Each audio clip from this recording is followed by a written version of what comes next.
नमस्कार दर्शक बंधु शुभ संध्या आमे नहीं आसु देश विदेश राज्य 20 गुरुत्वपूर्ण खबर खबर भल लगे वीडियो को लाइक करने सहित चैनल नुआ सब्सक्राइब करी आपण जिलार ना लिखिदेवे जहाँफल प्रत्येक दिन आपण जिलार खबर किसी ना कि अपडेट पाइपर तेज कौन रही आज सन्धार खबर चलता नजर पकड़ प्रथम खबर धरावतरण कर जगत जननी माँ दुर्गा आज मंडप महानवमी दुर्गा पूजा सबुठी आध्यात्मिक परिवेश पीठ चली दशमी पूजा पुरोहित मंत्र उच्चारण घंट घंटार प्रकम्पित होउछि परिवेश स्वतंत्र रीतिनीति अनुसार जगत जननी माँ दुर्गा पूजार्चना एपटे मुख्यमंत्री मोहन चरण माझी दशहरा आज बुलिबे महानवमी कटकर विभिन्न पूजा मंडप दर्शन करेंगे ता सहित मंडप माँ दुर्गा हर पार्वती दर्शन करेंगे एने पूजा कमिटी पक्षर विशेष व्यवस्था मोहन को कटक बुलानी कि सरकारी स्तर में कार्यसूची सांग व्यापक व्यवस्था होईछि। परवर्ती खबर आज अक्टोबर मास आरंभ एई मासरु अनेक नियम परिवर्तन हेबापई जाउछि जहाँ सीधा सड़क आपण जीवन और वालेट को प्रभावित करिवो। आज ट्रेन टिकेट यूपीआई पेंशन योजना ऑनलाइन गेमिंग संबंधी नियम परिवर्तन हेबापई जाउछि। या सहित पीएफ संबंधी गुरुत्वपूर्ण नियम परिवर्तन होउछि। या सहित बैंक संबंधी किछि नियम परिवर्तन हेबापई जाउछि। तबे कहउछि विशेष करी आपण माने आईआरसीटीसी वेबसाइट रे ट्रेन टिकेट रिजर्वेशन करने चाहते 15 मिनिट भितर संरक्षित साधारण टिकेट बुक करेंगे। आधार आधारित प्रमाणीकरण देवाई आवश्यक। सेकेंड रे स्पीड पोस्ट रिहाती तेज कहदी आपण मैंने ओटीपी आधारित delivery real tracking online booking SMS जरिए अंतर्भुक्त छात्र माने स्पीड पोस्ट 10% रिहाती पाइबे जहाँफल बड़ घोषणा कर सरकार सेपटे एनपीएस परिवर्तन होती जहाँफल अण सरकारी क्षेत्र में ग्राहक माने प्यान बा पीआरएएन अधीन एकाधिक योजना निवेश करेंगे। सहित आउ गोटे बड़ ऑनलाइन गेमिंग को लेकिन बड़ घोषणा एथर ऑनलाइन गेमिंग रे जो माने सब ठकई करुचंती ता ऊपर मध्ये नूतन कार्यानुष्ठान नियाजिबो आ जो माने रियल मनी को अनुमति दउचंती तांको ऊपर 3 वर्ष जेल दंड मध्ये रहिछि। परवर्ती खबर होछि एथर वर्षा रे भिजिबे मां तेज पूजा एथर दशहरा फिका पड़ो पूजा पूजा मांदा करे लघुचाप आज घूर्णिबल सृष्टि होती आसंता काली अवतर रूप नेब 2 तारिख प्रबल बर्षिब 3 तारिख दक्षिण ओडिशा आंध्र उपकूल अतिक्रम कर लघुचाप काली पर्यंत दक्षिण ओडिशा रे 7 जिला को येलो वार्निंग जारी कर विशेषकर गंजाम गजपति रायगड़ा कलाहांडी कोरापुट नवरंगपुर मालकानगिरी रे प्रबल अति प्रबल वर्षा हेब आसंता 24 घंटा पे सारा राज्य को बिजुली घड़घड़ी सहित वर्षा हेब बोली येलो वार्निंग करिछि पाणीपाग विभाग। परवर्ती खबर दशहरा पूर्व ग्राहकों को बड़ झटका प्रावण समय एवं मास पहलू एलपीजी सिलिंडर दाम बढ़ी कमर्शियल एलपीजी सिलिंडर मूल्य 15 टंका 50 पैसा बढ़ी। दिल्ली में 19 किलो एलपीजी सिलिंडर दाम 1595 टंका 50 पैसा रही जहाँ पूर्व 1580 टंका रही सेपरी कलिकता एलपीजी सिलिंडर दाम 1700 टंका रही जहाँ पूर्व 1684 टंका रही एठार 16 टंका बढ़ी। तेज कह प्रति राज्य में किसी न किसी सिलिंडर मूल्य बढ़ी सूचना मिलूची। परवर्ती खबर सारा देश में नवरात्रि प्रबल उत्साह सहित पालन कर दशहरा प्रस्तुति जोरसोर चली अनेक राज्य में दशहरा छुट्टी घोषणा कराई एथर मजार पिला स्कूल छुट्टी नेबे तेज दशहरा छुट्टी घोषणा होती अक्टोबर 6 तारिख पर्यंत छुट्टी घोषणा सेप्टेम्बर 30 रु घोषणा हो छुट्टी स्कूल गुड़िकर सरकारी बेसरकारी स्कूल पाठ पढ़ा बंद जहाँफल कह सब राज्य में दुर्गा पूजा पाखापाखि 6 दिन उपर छुट्टी रही।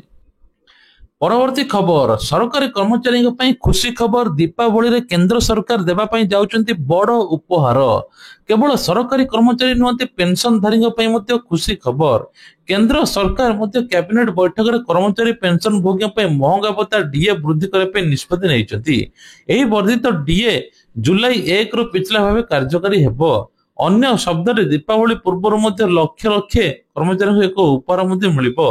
उत्सव समय महंगा भत्ता वृद्धि घोषणा करिबार साधारण कथा किंतु वृद्धि कर्मचारी पेंशन भोगी लाभ पाइबे सहित सरकार पूर्व महंगा भत्ता सहित महंगार रिलीफ एवं 2% करथिले सेपे कह जाउछि जे जनवरी मास 1 रु 2025 लागू होइतरा।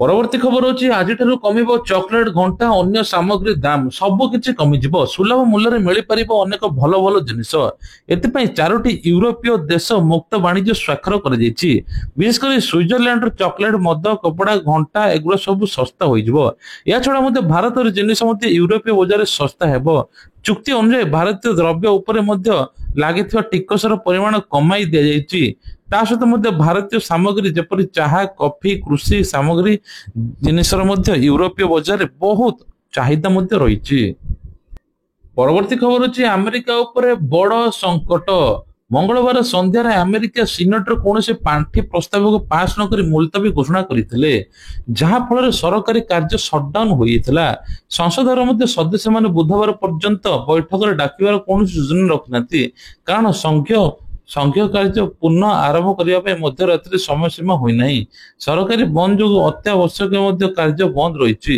ତା ସହିତ ଲକ୍ଷ ଲକ୍ଷ କର୍ମଚାରୀ ଦରମା ପାଇବାରୁ ଅସ୍ଥାୟୀ ଭାବରେ ବାଧା ମିଳିବ ସାମାଜିକ ସୁରକ୍ଷା ଅନ୍ୟାନ୍ୟ ସୁରକ୍ଷା ବଣ୍ଟନ ପ୍ରଭାବିତ ହୋଇପାରେ ଆବଶ୍ୟକ କର୍ମଚାରୀ ସାମରିକ ଏବଂ ଟ୍ରାଫିକ ନିୟନ୍ତ୍ରଣ ହସ୍ପିଟାଲ କର୍ମଚାରୀ ମଧ୍ୟ କର୍ତ୍ତବ୍ୟ ଜାରି ରଖିବେ ବୋଲି ସଟଡାଉନ ସମାପ୍ତ ନ ହେବା ପର୍ଯ୍ୟନ୍ତ ଦରମା ପାଇବେନି ବୋଲି କୁହାଯାଇଛି ପରବର୍ତ୍ତୀ ଖବର ହଉଛି ସାଧାରଣ ଜନତାଙ୍କ ପାଇଁ ଏକ ବଡ ଝଟକା ଭାରତୀୟ ରିଜର୍ଭ ବ୍ୟାଙ୍କ ଏହାର ଏମପିସି ବୈଠକରେ ଲଗାତାର ଦ୍ୱିତୀୟ ଥର ପାଇଁ ନୀତିଗତ ହାର ହ୍ରାସ ନ କରିବା ପାଇଁ ନିଷ୍ପତ୍ତି ନିଆଯାଇଛି ଆରବିଆଇ 6 ଜଣ ସଦସ୍ୟ ମଧ୍ୟରୁ 5 ଜଣ ସଦସ୍ୟ ରେପୋ ହାର ବିରୋଧରେ ହ୍ରାସ ବିରୋଧରେ ମଧ୍ୟ ଭୋଟ ଦେଇଥିଲେ ବର୍ତ୍ତମାନ ଆରବିଆଇ ରେପୋ ହାର 5.50% ରହିଛି ପୂର୍ବରୁ ଆରବିଆଇ ଅଗଷ୍ଟରେ ନୀତିଗତ ଭାବେ ହାର ଅପରିବର୍ତ୍ତିତ ମଧ୍ୟ କରିଥିଲା ତେବେ କୁହାଯାଉଛି ଯେ ଆରବିଆଇ 0.25% ମଧ୍ୟ ହ୍ରାସ ସମସ୍ତଙ୍କୁ ଆଶ୍ଚର୍ଯ୍ୟ କରିବ ବୋଲି କୁହାଯାଉଛି ପରବର୍ତ୍ତୀ ଖବର ରହୁଛି ଏଥର ଷ୍ଟେସନରେ ଧରା ପଡିଛନ୍ତି ବିରାଟ ବଡ ଚୋର ଭୁବନେଶ୍ୱର ରେଳ ଷ୍ଟେସନ ଧରା ପଡିଛନ୍ତି ଏବେ ତେବେ ବିଶେଷ କରି କୁହାଯାଉଛି ଟୁରିଷ୍ଟ ବେଶରେ ଗଞ୍ଜେଇ ବେପାର କରୁଥିଲେ ଭୁବନେଶ୍ୱର ରେଳ ଷ୍ଟେସନ ଧରା ପଡିଛନ୍ତି ବିହାର ଯୁବକ ଟ୍ରଲି ବ୍ୟାଗ ଭିତରେ ଗଞ୍ଜେଇ ନେବା ବେଳେ ଧରା ପଡିଛି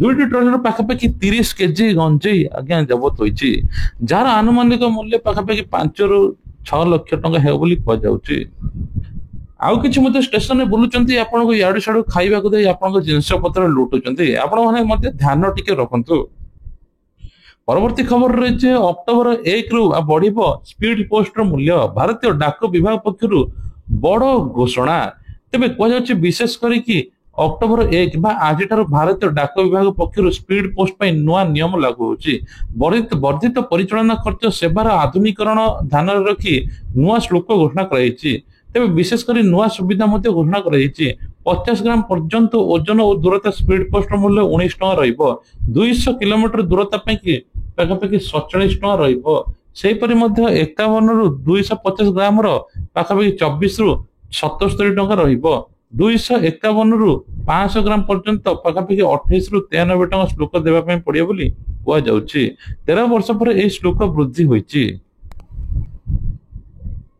ପରବର୍ତ୍ତୀ ଖବର ହେଉଛି କେନ୍ଦ୍ର ସରକାର ଦେଲେ ଦୀପାବଳି ଭେଟି 3% ବଢିଲା ମହଙ୍ଗା ଭତ୍ତା ବିଶେଷ କରି କୁହାଯାଉଛି ଯେ ଏଥର କେନ୍ଦ୍ର ସରକାର ଜୁଲାଇ ଅଗଷ୍ଟ ସେପ୍ଟେମ୍ବର ବକେଇ ଥିବା ଅକ୍ଟୋବର ଦରମା ସହିତ ଦୀପାବଳି ପୂର୍ବରୁ ଲକ୍ଷ ଲକ୍ଷ କର୍ମଚାରୀ ଉପହାର ଦେଇଛନ୍ତି ଯାହାଫଳରେ ମହଙ୍ଗା ଭତ୍ତା 3% ବୃଦ୍ଧି ପାଇଛି ସପ୍ତମ ବେତନ ଆୟୋଗ ମୁତାବକ କେନ୍ଦ୍ର ସରକାର ସରକାରୀଙ୍କ ପେନସନ ଭୋଗୀ ମାନେ ଏହାର ଲାଗୁ ହେବ ପରବର୍ତ୍ତୀ ଖବର ରହୁଛି ଏଥର କରୋନା ପରିଣତି ପରେ ମୁହଁ ଖୋଲିଲେ ବିଜୟ ମୁଖ୍ୟମନ୍ତ୍ରୀ ଜି ଆପଣ ମୋ ବିରୋଧରେ କାର୍ଯ୍ୟାନୁଷ୍ଠାନ ନେଇପାରିବେ ଏମିତି ମଧ୍ୟ କହିଛନ୍ତି ତେବେ କରୁରରେ ହୋଇଥିବା ବିଜୟଙ୍କ ରାଲିର ଅଘଟଣ ଉପରେ ଟିଭି ପାର୍ଟି ମୁଖ୍ୟ ସୁପରଷ୍ଟାର ଥାଲାପତି ବିଜୟ ପ୍ରଥମ ଥର ପାଇଁ ମୁହଁ ଖୋଲିଛନ୍ତି ଏହି ଘଟଣାରେ 41 ଜଣଙ୍କର ଜୀବନ ଯାଇଛି ଘଟଣାର 2 ଦିନ ପରେ ବିଜୟ କହିଛନ୍ତି ଯେ ମୁଁ ମୋ ଜୀବନରେ ଏଭଳି ଯନ୍ତ୍ରଣାଦାୟକ ସ୍ଥିତିର ସାମ୍ନା କରି ନାହିଁ ଖୁବ୍ ଶୀଘ୍ର ଦଳା ଚକଟାର ଘଟଣା ସତ୍ୟତା ସାମ୍ନାକୁ ଆସିବ ଆହୁରି ମଧ୍ୟ କହିଛନ୍ତି ଚିନ୍ତା ନ କରିକି ମୋ ମନ ଭରି ଯାଇଛି ତେବେ କୁହାଯାଉଛି ଚିନ୍ତା କରି କରି ମୁଁ ଦିନ ରାତି ଭାବୁଛି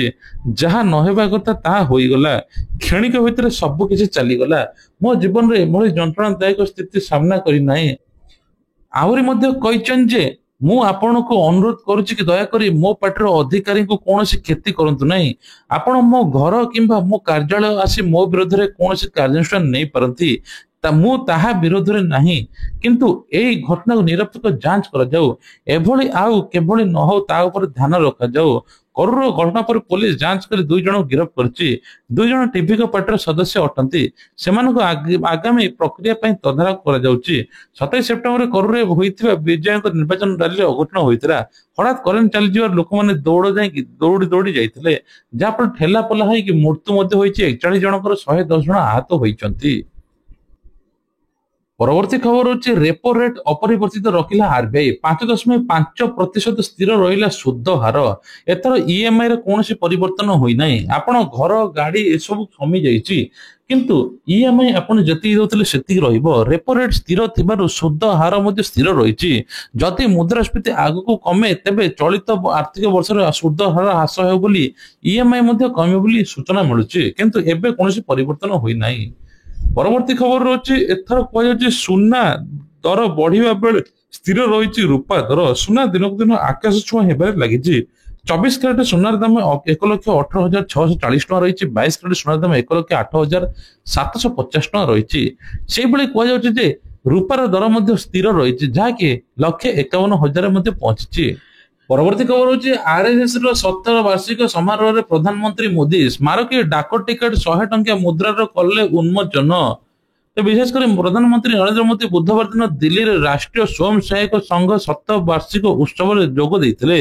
ଏହି କାର୍ଯ୍ୟକ୍ରମରେ ପ୍ରଧାନମନ୍ତ୍ରୀ ରାଷ୍ଟ୍ର ଆରଏସଏସ ର ଅବଦାନ ବର୍ଣ୍ଣନା କରି ସ୍ୱତନ୍ତ୍ର ଭାବରେ ଡିଜାଇନ କରାଯାଇଥିବା ସ୍ମାରକୀ ଡାକ ଟିକେଟ ତା ସହିତ ମୁଦ୍ରା ଉନ୍ମୋଚନ କରିଛନ୍ତି। ତେବେ ବିଶେଷ କରି କୁହାଯାଉଛି ଡକ୍ଟର ଆମ୍ବେଦକର ଆନ୍ତର୍ଜାତୀୟ କେନ୍ଦ୍ରରେ ସମାବେଶକୁ ସମ୍ବୋଧିତ କରି ପ୍ରଧାନମନ୍ତ୍ରୀ କହିଛନ୍ତି ଯେ ଆରଏସଏସ ଭଳି ସଂଗଠନର 7 ବାର୍ଷିକ ତେବେ ଆହୁରି ମଧ୍ୟ ସ୍ୱେଚ୍ଛାସେବକ ମାନଙ୍କୁ ଶୁଭେଚ୍ଛା ଜଣାଇଛନ୍ତି। ଆରଏସଏସ ର ପ୍ରତିଷ୍ଠାତା କେଶବ ବଳିରାମଙ୍କୁ ମଧ୍ୟ ଶ୍ରଦ୍ଧାଞ୍ଜଳି ଜ୍ଞାପନ କରିଛନ୍ତି। ସେପଟେ କୁହାଯାଉଛି ଯେ ପ୍ରଧାନମନ୍ତ୍ରୀ ଆହୁରି କହିଛନ୍ତି ଆହୁରି ମଧ୍ୟ ଯୁବପିଢି ପାଇଁ କିଛି ଆଗାମୀ ଦିନରେ ବହୁତ କିଛି ହେବ।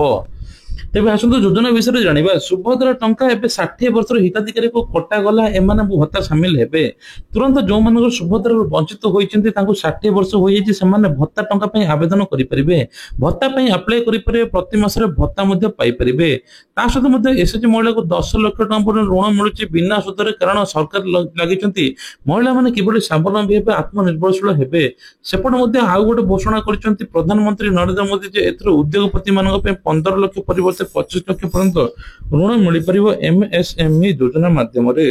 ତା ସହିତ ମଧ୍ୟ ଆଉ ଗୋଟେ ମଧ୍ୟ ବଡ ଘୋଷଣା ହୋଇଛି ଭତ୍ତା ଟଙ୍କାକୁ ନେଇକି ବଡ ଅପଡେଟ। 60 ବର୍ଷର ହିତାଧିକାରୀକୁ ମଧ୍ୟ ଭତ୍ତା ଟଙ୍କା ବଢିବ ବୋଲି କୁହାଯାଉଛି।